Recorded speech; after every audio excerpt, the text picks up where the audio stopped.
Hi everyone, my name is Julie. This is Keep Calm with Books and Coffee. I talk about books on this channel, mainly books about magic. If you want to see more of that, you can hit the subscribe button down below.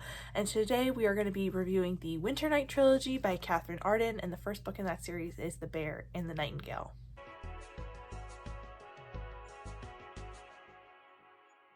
So this is a trilogy, so we start off with The Bear and the Nightingale, like I said, then we have The Girl in the Tower and The Winter of the Witch. So this trilogy is complete, it is all out, and I absolutely ate it up. So I actually have read The Bear and the Nightingale a couple of times. I've read The Girl in the Tower and The Winter of the Witch once, and it did take me a while to get through this series because I just kept saving it for a wintry time, and then I ended up finishing Winter of the Witch on New Year's Eve in 2023, and that's part of the reason I wanted to talk about this series in a full review video, because I finished it and then it was already when I had filmed a lot of my end of year content, and it kind of just got shuffled to the side, even though I loved this series a lot. I gave the first two books 4 stars, and then I gave the third book 5 stars. In this series, we're following Vasilisa as she grows up. We start at the very beginning of this book as a child, and then we go through her childhood and kind of see how she grows up and doesn't want to conform to a lot of the standards that are common in her village, because this is a part of very rural, what will be Russia. Like, this isn't Russia as we know it today, but it's in that area. The premise of this first book is that her father remarries, and her stepmother is much stronger in the Christian faith than in the pagan faith that Vasilisa's household has been following all this time. So the two of them butt heads, as well as feel threatened by one another, and this conflict is sort of reflected across other parts. Like, this conflict between the two of them, of the old and the new, is reflected across this entire series, but especially in their relationship in this first book.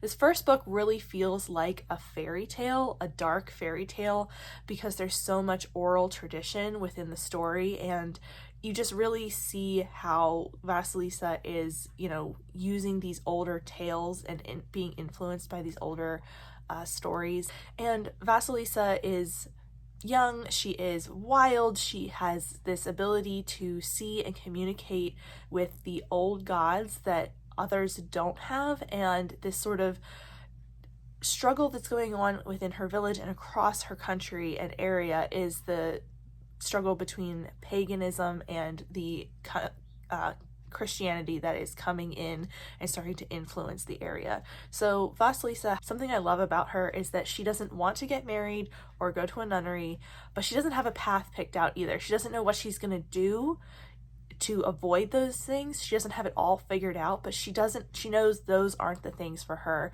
and she wants to have the freedom to figure out her own path like some of her brothers have. I do like to give a few trigger warnings for the first book, and then I also want to try to give some buzzwords for this. So the content warnings are death of a parent, religious bigotry, animal death, and sexual assault. So those are some things that do happen in this book for your awareness just going in. And then the buzzwords would be death personified, like I said, a dark fairy tale like retelling atmosphere. It's not necessarily a retelling, but it feels like that in a lot of ways. Old gods, Russian mythology, and a strong like female character who is the central part of our plot. So those are some like buzzwords, buzz ideas that are present in this, as well as animal companions. In a lot of my reviews, the number one thing that I love about a book is the characters. I'm a very character-driven reader, but in this one, the atmosphere is the winning point for me. I actually just feel like I am in the setting throughout this entire series. In this first book, it is really strong in that you'll feel cold because we just are in this Russian winter setting for most of the book, and the cold and spring. There is so much about duality in this series, and between, like I said, old and new, as well as spring and winter, chaos and peace, war and peace. So there's so so much about, you know, this duality, warring sides, two ideas fighting against one another, and it just feels like that throughout the entire series. But the atmosphere that the author creates really puts you in these places. Like, I felt like I was in a warm kitchen when we were talking about that. I felt like I was out in the woods. I could feel, you know, and imagine so vividly this like sort of alternate area that that Vasilisa ends up in at different points where she is talking to the gods. And you just really get drawn into this series and really feel like you are in each one of these settings and situations. The anxiety that I felt for Vasilisa at certain points in this series is so strong. I say the anxiety was strong, but I also felt so much love for Vasilisa's family as well as her friends. And like I said, those animal companions really bring a special piece to this series. I just loved the atmosphere. Arden just did such an amazing job of crafting this. So the writing is descriptive, but I don't think it's overly so. It's a really interesting mix of sort of flowery writing and description as well as grounded characters who aren't overly sentimental. Like, there's a lot of characters in here who are very realistic and trying to ground Vasilisa in what her actual like options are when she's sort of trying to do what she wants and trying to make what she wants work for the situation. So there's a lot of characters in here, mainly her siblings, who are very grounded and give you a more realistic perspective at times. So I think that balances out very well over the course of the series.